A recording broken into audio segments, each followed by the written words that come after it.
दोस्तों, नौजवानों का सवाल किसी भी देश के लिए सबसे बड़ा सवाल होता है। उनके रोजगार का सवाल, उनके भविष्य का सवाल, उनकी शिक्षा का सवाल और उनसे जुड़े हुए तमाम दूसरे सवाल।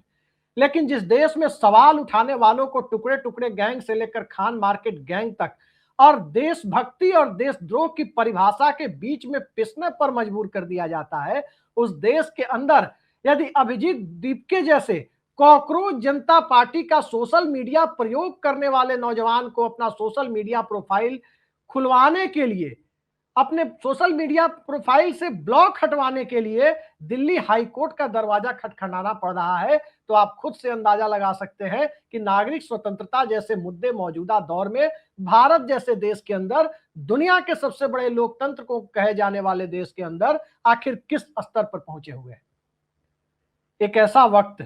जहां नीट से लेकर 12वीं क्लास तक या 10वीं क्लास तक के सीबीएसई के पेपर के लीक होने की कथित बातें सामने आ रही है। नीट के परीक्षार्थियों, डॉक्टर बनने वाले लोगों के बीच में निराशा का माहौल है। मैन्युफैक्चरिंग खत्म होने से देश के अंदर रोजगार का संकट पहले से है। तमाम तरह के मजदूरों को 5 किलो राशन वाली व्यवस्था के तहत घर बैठने पर इसलिए मजबूर किया जा रहा है क्योंकि सरकार या सिस्टम के पास या इस देश के पूंजीपतियों के पास उन्हें देने के लिए काम नहीं है। दुनिया का सबसे बड़ा डेमोग्राफिक डिविडेंड, काम करने वाले दो हाथों की सबसे बड़ी तादाद जिस देश के अंदर हो, मानव पूंजी जिस देश के अंदर सबसे ज्यादा हो, उस देश के अंदर नौजवान यदि भटकाव का शिकार खुद को बनता हुआ देखे, तो क्या आर्थिक नीतियों के नियंताओं को, सत्ता चला रहे लोगों को इसका जिम्मेदार नहीं माना जाना चाहिए? राहुल गांधी कई सारे सवाल खड़े कर रहे हैं। राहुल गांधी के सवालों को आमतौर पर भारतीय जनता पार्टी के लोग कई सारे नए नए नाम देकर दबाने की कोशिश करते हैं, क्योंकि राहुल गांधी एक राजनेता है, लोकसभा में विपक्ष के नेता जैसे जिम्मेदार पद पर है। वो अर्थव्यवस्था और महंगाई का सवाल उठाते हैं। पेट्रोलियम प्रोडक्ट्स की बढ़ती कीमतों से इस देश के अंदर जो महंगाई बढ़ती जा रही है उस पर सवाल उठा रहे हैं। किसानों की एमएसपी गारंटी को लेकर लगातार सवाल उठते रहे हैं और नौजवानों के बीच, उनकी परीक्षा प्रणाली के बीच, उनके रोजगार के बीच जिस तरह से सत्ता और सत्ता की नीतियां एक अवरोधक के तौर पर दिखाई दे रही है, उस माहौल के बीच बोस्टन में बैठा हुआ एक भारतीय नौजवान अगर सोशल मीडिया पर कोई प्रयोग करता है, उस प्रयोग को अभिव्यक्ति की स्वतंत्रता के दायरे में, फ्रीडम ऑफ एक्सप्रेशन के दायरे में ना देखते हुए अगर उसे दबाने की कोशिशें होती है, राष्ट्रीय सुरक्षा का हवाला दिया जाता है, तो सबसे पहले यह सवाल खड़ा होता है कि क्या आईटी एक्ट में बदलाव इसी के लिए किया गया था कि सत्ता अपनी सहूलियत से जिसे चाहे उसे राष्ट्रीय सुरक्षा से जोड़ दे, जिसे चाहे उसे राष्ट्रीय सुरक्षा के लिए खतरा बता दे। और भारतीय जनता पार्टी के प्रवक्ता तो एक ऐसे दौर में अभी मौजूदा परिस्थितियों को देखने और आंकने की कोशिश कर रहे हैं जिसमें उन्हें राहुल गांधी से भी, यानी जिन्हें भारत की जनता ने एक जिम्मेदार विपक्ष के नेता के तौर पर सरकार से सवाल पूछने का औपचारिक अधिकार दे रखा है, उनके ऊपर भी सीधे सीधे बीजेपी के प्रवक्ता सवाल उठाते हुए उन्हें भी इस राष्ट्रवाद और राष्ट्रद्रोह की परिभाषा के बीच में लाने की कोशिश कर रहे हैं। फिर भला अभिजीत दीपके की क्या बिसात है? लेकिन सवाल यह है कि जिस देश के अंदर इंस्टाग्राम पर इतनी बड़ी नौजवानों की तादाद है और उस तादाद के बीच से महज 2-3 दिनों के अंदर 22 मिलियन यानी 2 करोड़ से ज्यादा, लगभग 2.25 करोड़ तक का समर्थन सीधे सीधे अभिजीत दीपके को और उनकी कॉकरोच जनता पार्टी को मिलता हुआ दिखा, अचानक वो उस प्रोफाइल पर समर्थकों की तादाद और फॉलोअर्स की तादाद बढ़नी रुक क्यों गई है? जो लोग सोशल मीडिया को समझते हैं वो जानते हैं कि रुकने और रोकने का खेल कैसे खेला जाता है। क्या कॉकरोच जनता पार्टी की भारत के अंदर रीच कम की जा रही है इंस्टाग्राम पर? क्योंकि जिस तरह से सोशल मीडिया प्रोफाइल एक्स पर उनके पेज को, उनके प्रोफाइल को ब्लॉक किया गया, उससे यह सवाल उठना लाजमी है कि एक जगह ब्लॉक करने के बाद दूसरी जगह रीच कम करने का खेल तो नहीं चल रहा। आखिर रीच कम करके सवाल उठाने वाले लोगों को, चाहे वो पर्यावरण के सवाल हो या रोजगार के सवाल हो, कब तक दबाने की कोशिश होगी? नेपाल के अंदर भी यही कोशिशें हुई। बालन शाह के नेतृत्व में एक बड़ा जेनजी आंदोलन खड़ा हो गया। भारत के अंदर जेनजी नाम भले ही नहीं मिला, लेकिन लद्दाख में सोनम वांगचुक से लेकर अगर तमिलनाडु के अंदर टीवी के थलपति विजय के प्रयोग को देखें तो नौजवानों के बीच जिस प्रकार की परिस्थितियां और निराशा घर कर रही है, खासकर मौजूदा सरकार की आर्थिक नीतियों से उसको देखते हुए पूरे देश के स्तर पर जिस तरह से कॉकरोच जनता पार्टी को सोशल मीडिया में समर्थन मिला, उस समर्थन से सत्ता और सिस्टम इतना घबराया हुआ क्यों? क्या सत्ता और उससे जुड़े हुए सिस्टम के पास, उसके चुनावी हिंदुत्व के पास अब देश के नौजवानों को रोकने के लिए जरूरी ऑक्सीजन खत्म हो चला है? क्योंकि एक तरफ भारतीय जनता पार्टी जो सत्ता में है वो लगातार चुनाव जीतती जा रही है। महाराष्ट्र में लोकसभा चुनाव हारती है, विधानसभा चुनाव में जीत जाती है। बंगाल में लोकसभा चुनाव हारती है, विधानसभा चुनाव जीत जाती है। बिहार में अपने सहयोगी दल को धकिया कर ही सत्ता पर काबिज हो जाती है। और दूसरे राज्यों की स्थितियों को आप देखें तो 2019 में ही दिखा था कि लोकसभा के विधानसभा के अंदर मध्य प्रदेश, छत्तीसगढ़ और राजस्थान में कांग्रेस पार्टी सरकार बनाती है, लेकिन इन तीन राज्यों को मिलाकर जो 65 लोकसभा सीटें हैं, वहां 3 महीने के बाद, 4 महीने के बाद जो लोकसभा चुनाव होते हैं, उन 65 में 62 सीटें बीजेपी जीत कर आती है। लोकतंत्र के ऊपर चुनाव तंत्र को हावी करने की प्रक्रिया और उससे जुड़े हुए आरोप जो राहुल गांधी वोट चोरी के का नाम देकर लगाते हैं, क्या मौजूदा दौर में सत्ता से जुड़ा हुआ सिस्टम उसे एक्सपोज होता हुआ देख रहा है? ये एक सवाल है। लेकिन इस सवाल के दायरे में अगर इस देश के डेमोग्राफिक डिविडेंड को देखें, मोटे तौर पर कहें तो 15 साल से 65 साल के बीच की आबादी को देखें, जो किसी भी देश के लिए श्रम करता है, एक मजदूर के तौर पर, एक टेक्नीशियन के तौर पर, एक वैज्ञानिक के तौर पर, एक प्रशासक के तौर पर, एक पॉलिटिशियन के तौर पर, किसी भी तरीके से एक इंजीनियर, डॉक्टर के तौर पर जो श्रम करता है, देश की जीडीपी में योगदान देता है, उस तबके की क्या स्थिति बनाकर रख दी गई है? उस तबके के सामने स्थितियां यही है कि वो पेपर देने जाता है तो पेपर लीक हो जाता है, वो एग्जाम देता है तो एग्जाम के पेपर भी लीक हो जाते हैं, वो भर्तियों के पेपर देता है, नौकरियों के पेपर देता है, वो लीक हो जाता है। वो किसानी करने जाता है, उसे एमएसपी की गारंटी नहीं मिलती। उसे देश की फैक्ट्रियों से रोजगार की उम्मीद इसलिए ज्यादा नहीं है क्योंकि ज्यादातर कपड़े इस देश में अब बांग्लादेश से आयात हो रहे हैं, बहुत सारी चीजें चीन से आयात हो रही हैं,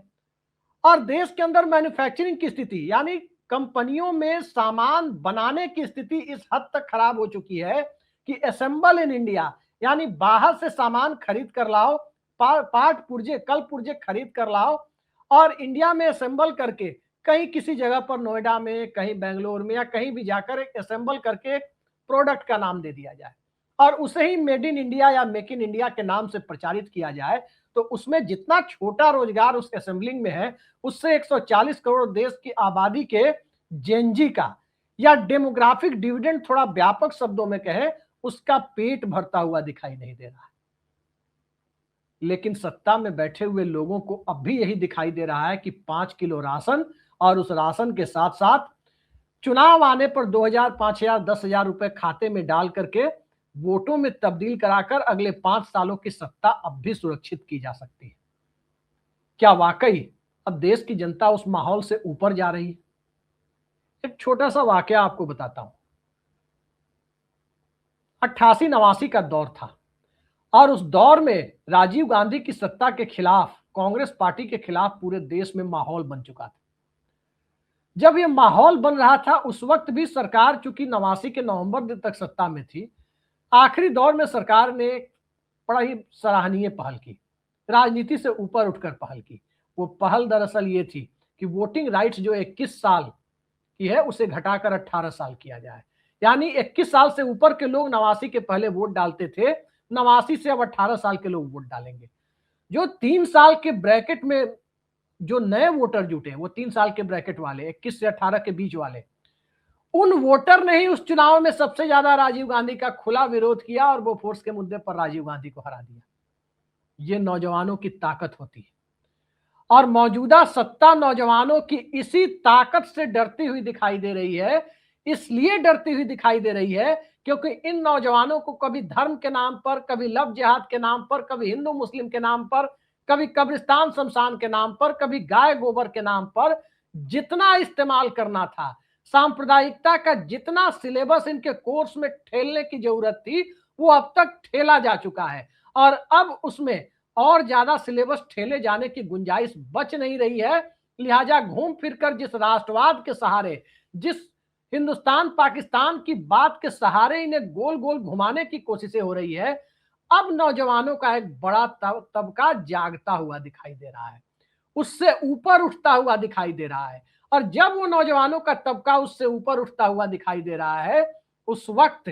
राहुल गांधी की कांग्रेस पार्टी और उसके उनके मुद्दों के साथ वो सहमति तो जताता है, लेकिन अभिजीत दीपके और कॉकरोच जनता पार्टी का प्रयोग ये साफ दर्शाता है कि एक तरफ नरेंद्र मोदी की सत्ता से निराशा है, दूसरी तरफ कांग्रेस पार्टी के लगातार के प्रदर्शन से भी उसे निराशा है।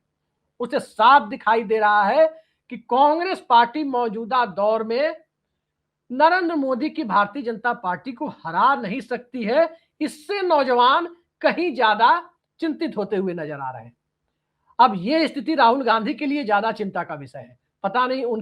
उनका जो छात्र संगठन है एनएसयूआई वो क्या कर रहा है, पता नहीं युवक कांग्रेस क्या कर रही है, पता नहीं कांग्रेस सेवा दल क्या कर रही है, और पता नहीं कांग्रेस के राज्य सरकारों के जो यूनिट्स हैं दिल्ली समेत अलग अलग राज्यों के, यूपी, बिहार, मध्य प्रदेश, छत्तीसगढ़, राजस्थान, गुजरात,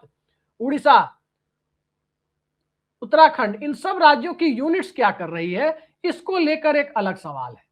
अलग सवाल इसलिए है कि पिछले कई सालों के कांग्रेस बनाम भाजपा के चुनाव को अगर आप देखें और उसमें हिमाचल प्रदेश और कर्नाटक को अपवाद मान लें, तो ज्यादातर चुनाव भारतीय जनता पार्टी अपने पक्ष में लेकर आ रही है। और ज्यादातर चुनाव जब बीजेपी अपने पक्ष में लेकर आ रही है, कांग्रेस पार्टी, जैसे अभी हाल में असम में हुआ, असम के नतीजों को देखकर आप खुद अंदाजा लगा सकते हैं कि किस तरह से 2014 के बाद से, जब से नरेंद्र मोदी प्रधानमंत्री के पद पर आए और सिस्टम उनके साथ खड़ा होता हुआ दिखाई दिया, उसके बाद वैकल्पिक राजनीति की संभावनाएं देश में कुंद पड़ने लगी।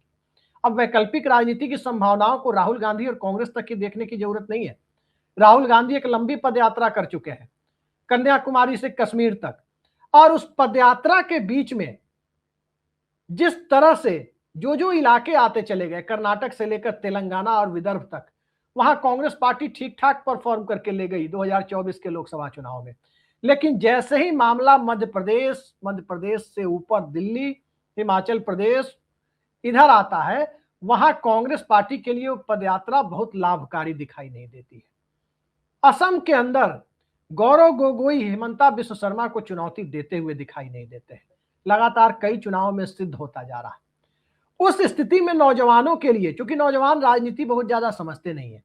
नौजवानों को तत्काल रिजल्ट चाहिए, और रिजल्ट इसलिए भी चाहिए क्योंकि उनके सामने जो परिस्थितियां हैं, उनके सामने की परिस्थितियां जब एक बार उनके हाथ से निकल जाएगी, फिर दोबारा उसे खड़े करने की उम्मीद दिखाई नहीं देगी।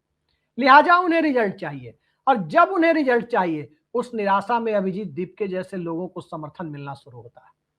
अब वो समर्थन राजनीतिक समर्थन है या सिर्फ सोशल मीडिया समर्थन, इस पर एक बहस की गुंजाइश हो सकती है, लेकिन इतना तो जरूर है कि नौजवानों के अंदर गुस्सा है, और नौजवानों के अंदर जब गुस्सा है तो साफ साफ बात दिखाई यही देती है कि इस गुस्से के पीछे वो सारी परिस्थितियां हैं जो पिछले 12 सालों की आर्थिक नीतियों के दरमियान पैदा हुई है। 14.25 लाख करोड़ रुपए से ज्यादा रिजर्व बैंक से सरकार ले चुकी है, और केंद्र सरकार जब इतने पैसे ले चुकी है, उसके बावजूद हो क्या रहा है? क्या उन पैसों से सिर्फ किसान सम्मान निधि या 5 किलो राशन बांटा जा रहा है, या रोजगार की मुकम्मल व्यवस्था हो रही है?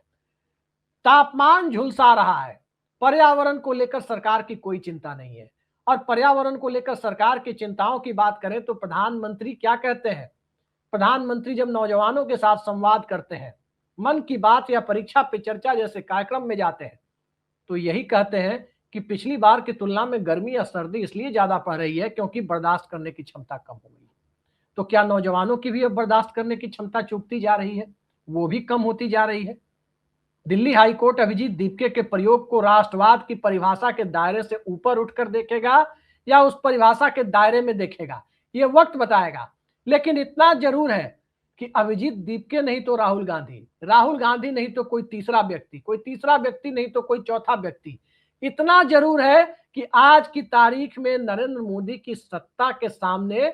विकल्पहीनता की जो स्थिति बनी हुई थी, जनता अब विकल्प ढूंढने के प्रयास में लग गई है। अभिजीत दीपके के कॉकरोच जनता पार्टी के प्रयोग का एकमात्र सत्य यही दिखाई देता है कि प्रयोग धर्मी जनता अब नए विकल्पों की तलाश में शिद्दत के साथ जुट गई है। वो नया विकल्प कहीं से भी खड़ा हो जाए, उस नए विकल्प के साथ जनता खड़ी हो सकती है।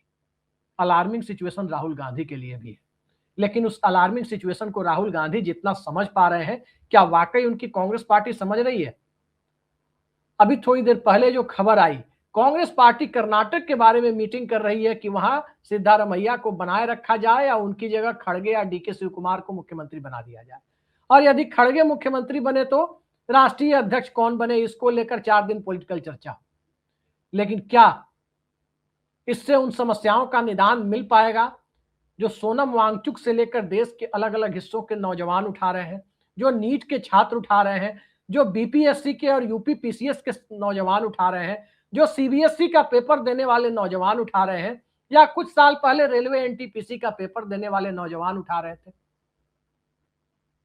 इन सारे सवालों से जूझते हुए युवा वर्ग के सामने जो परिस्थिति है, उन परिस्थितियों में नरेंद्र मोदी की सरकार के सामने जो चुनौती है, उससे कम चुनौती विपक्ष के सामने नहीं है। और इसी परिस्थिति में अभिजीत दीपके जैसे नौजवान कोई नए अरविंद केजरीवाल प्रयोग जो दिल्ली के स्तर पर नहीं राष्ट्रीय स्तर पर हो, उसे करने की दिशा में आगे बढ़ते हुए दिख जाए, किसी को आश्चर्य नहीं होना चाहिए।